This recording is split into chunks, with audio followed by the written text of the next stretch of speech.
Well, it would appear that if there's one brand that's really striking a chord with South Africa's youth, it is Samsung South Africa. Something about what they do is connecting with SA's youth. We see it in all the research, we see it in the Generation Next report. And joining us now to speak a little bit more about what Samsung are doing right is the CMO at Samsung South Africa, Justin Hume. Samsung and the youth are in a great relationship.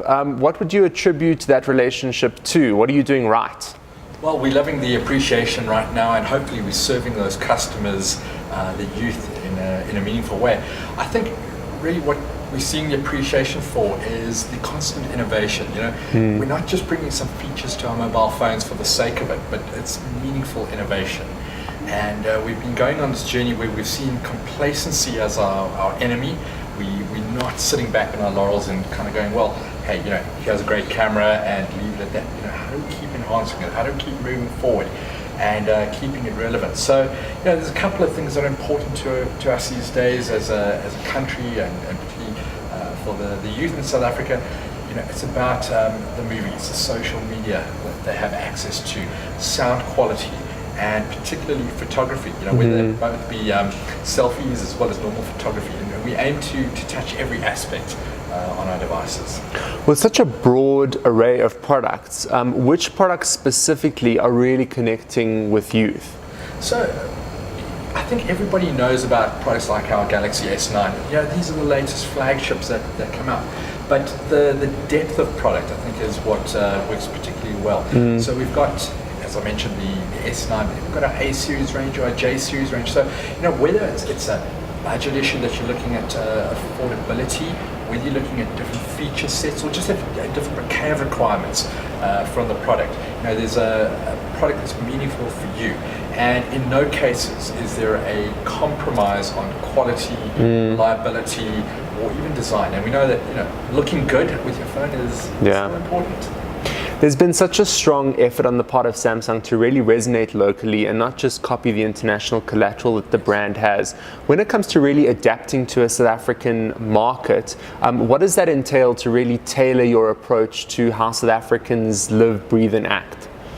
So I think it's a balance for me. I think on the one hand, as you mentioned, there's a part where we talk in line with the international brand, and we, whether that be from the Asian side, the American side, European side, whatever that might be, we tap into that. But specifically here in South Africa, we partner on a very broad spectrum. On the one hand, we partner with the likes of the Ultra Music Festival in EDM. So a bit of great fun, and that talks to the music quality, and we immerse ourselves for low light camera opportunities and VR experiences and the like. And then that migrates its way through to varsity sports.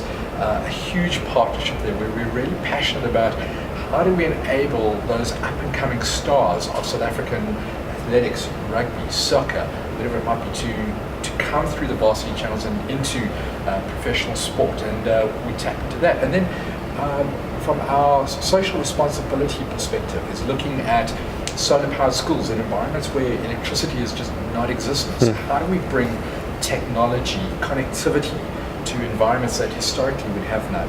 And then lastly, tapping into our medical experience. How do we provide primary type of medical support in underprivileged communities? So, I think that spectrum that we operate across is massive. And again, we like to tap into that. We like to involve our communities in that in those efforts, and hopefully we deliver some exciting participatory environments.